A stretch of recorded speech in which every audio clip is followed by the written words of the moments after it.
Stepney's visit to Sir Topham Hatt's railway was coming to an end. "We shall miss you," said Sir Topham Hatt. Then he turned his attention to all the other engines. "My railway is very busy, and I'm pleased with you, but you need help. A diesel is all that's available. Please do your best to avoid any disturbances." "What does that mean?" whispered Duck.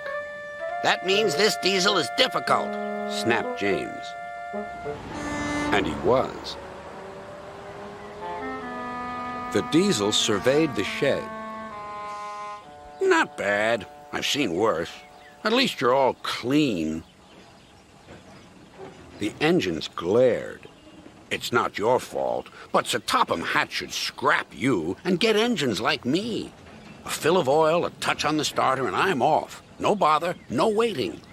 They have to fuss round you for hours before you're ready."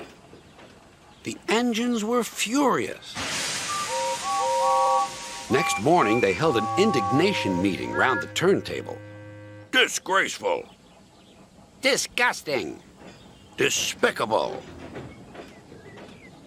To say such things to us," cried Donald and Douglas. "It's to teach them a lesson we'd be wanting. Now, how do we do it?"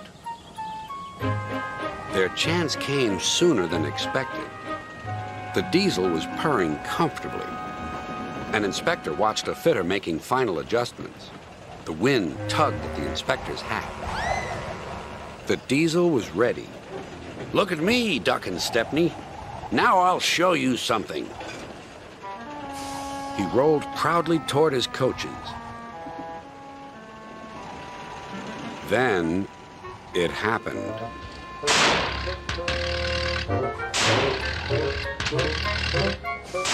Shaking and spluttering, the diesel stopped. Meanwhile, the inspector was looking for his hat.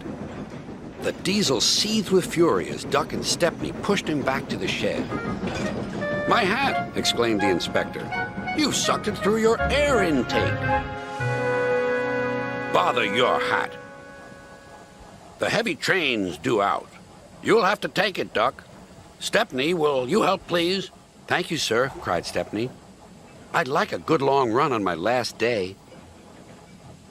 The engines were soon ready. "Gordon will take over from halfway, so get the train to there. Good luck." "Don't worry," smiled Stepney.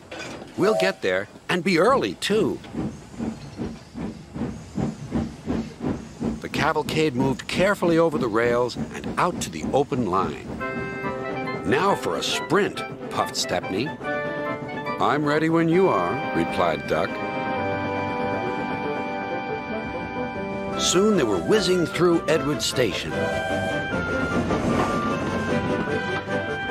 And next they charged at Gordon's Hill beyond.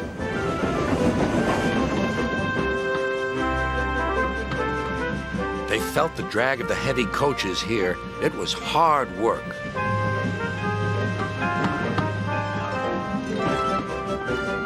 At last, they were running smoothly along the line toward the big station.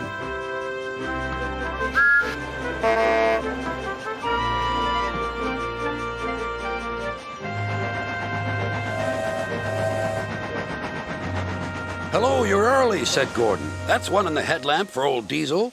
"James says he's sick as boiler sludge and sulking in the shed."